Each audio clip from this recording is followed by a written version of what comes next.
Thank you so much. Those are 6 questions for now. While addressing journalists, the Finance Minister Matia Kasaija has attributed the growth to full opening of the economy. The economy continues to show signs of recovery following the easing of the lockdown. You remember when we did a thing like this? Some of you started making it fun, but it was the reality. The economy was really moving.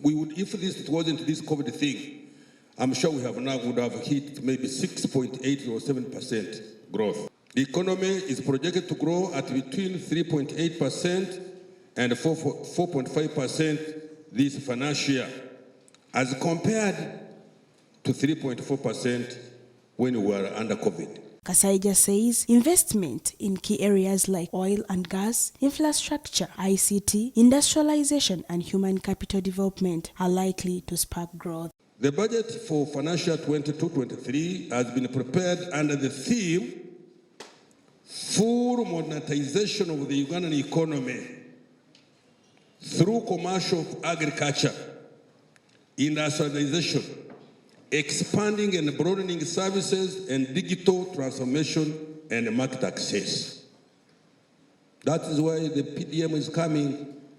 This budget, first and foremost, is set to address the health and economic challenges presented by COVID-19 for the economy to fully recover back to the pre-pandemic levels. Kasaija also reiterated no new taxes will be introduced. In line with the government strategy to accelerate economic recovery, we have not introduced any new taxes.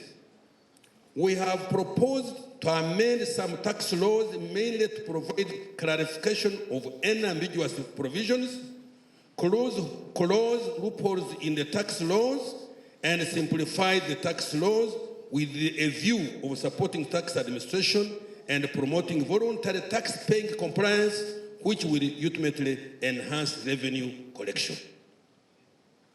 Jane Nalunga, the executive director of Siatini, a non-government organization, says government should intervene in seeking market for common person. I think it's important for government to be able, or as Ugandans to be able to agree what kind of policies do we need to put in place to get out of this situation. The executive director for Advocate Coalition for Development and Environment Accord, Dr. Bainom Gisha Arthur, is concerned with the rising external debt, now at 73 trillion. Says it's likely to undermine interventions against poverty. The debt as of now is 71 trillion, isn't it? 73 trillion. And we have a budget of 48.2, 47 trillion. If this money is going to be mismanaged, a small budget and a big debt to pay, then actually our chances of getting out of poverty or even recovering this economy and move is going to be a nightmare. A 48.1 trillion budget was appropriated for financial year 2020-2023. The first post-lockdown budget will benchmark industrialization for inclusive growth, employment, and wealthy creation. Sarah Nakandi, CTV, PM Edition.